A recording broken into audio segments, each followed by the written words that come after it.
गोविंद दास जी से तो ठाकुर जी बड़े सहज थे, तो उनको अनुमति थी कि वो पर्दे के अंदर बैठ करके ही पद गाते थे। तो पर्दे के अंदर बैठ करके पद गा रहे थे और ठाकुर जी के गोविंद दास जी संकोच में है। बहुत ध्यान से इधर देखो, ये लीला थोड़ी सी अनुभव करने की है। गोविंद दास जी सुबह की लीला से थोड़े सकुचाए हुए से हैं।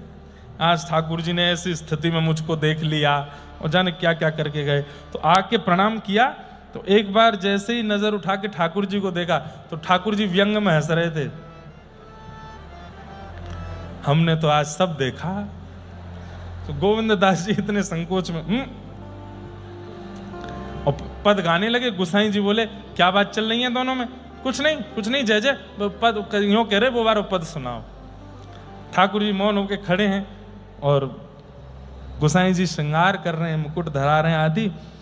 तो जैसे ही गुसाई जी श्रृंगार लेने जामे तो आसपास वहां मोती रखे थे श्रृंगार के। गोविंद दास नीचे नजर करके गा रहे हैं, देख ही नहीं रहे ठाकुर जी के। संकोच आ रहा है, शर्म लग रही है, तो ठाकुर जी मोती उठामे और जोर से मारे और वहीं मार रहे हैं जहां सुबह वो बेर मारे थे। तो गोविंद दास जी को जैसे लगे ठाकुर जी बोले हमारी तरफ देख के गाओ। फिर गुसाई जी आ जाए, क्या हो रहा है? कुछ नहीं, ऐसे पद गा रहे हैं। अच्छा, फिर जामे तो गोविंद दास जी नीचे मुंह करके बैठे, फिर उठा में गुट, फिर मारे। 2-3 बार गोटी मारी तो गोविंद दास जी थोड़े से ऐसे झुंझला से गए। रुको अभी बताऊं। तो जो गोटियां उनको मारी थी वही गोटियां इकट्ठी करी, बोले अब मैं मारूंगा। अब गोविंद दास जी को ये याद नहीं रहा, इन्होंने जैसी गोटी मारी उसी समय गुसाई जी पलट के देखने लगे और इन्होंने ऐसे करके गोटी मारी थी और वो ठाकुर जी के हस्त कमल पे आके पड़ी।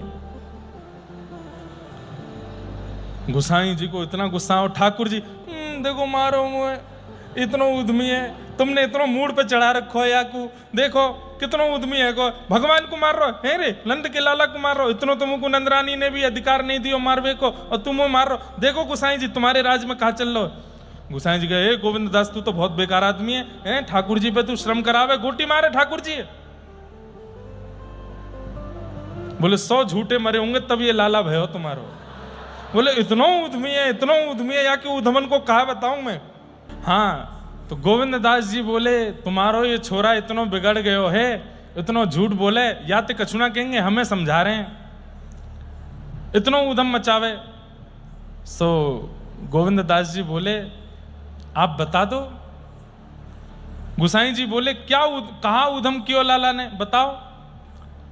ठाकुर जी बोले सुबह बारो बता, सुबह बारो। तो गोविंद दास बोले नहीं जय वो छोड़ो, उधम की तो कोई बात नहीं है, लेकिन बस कृपा है लाला ऐसे रीझे रहे हमसे, इनकी ये कृपा हम पर बनी रहे। रोज दोपहर में ठाकुर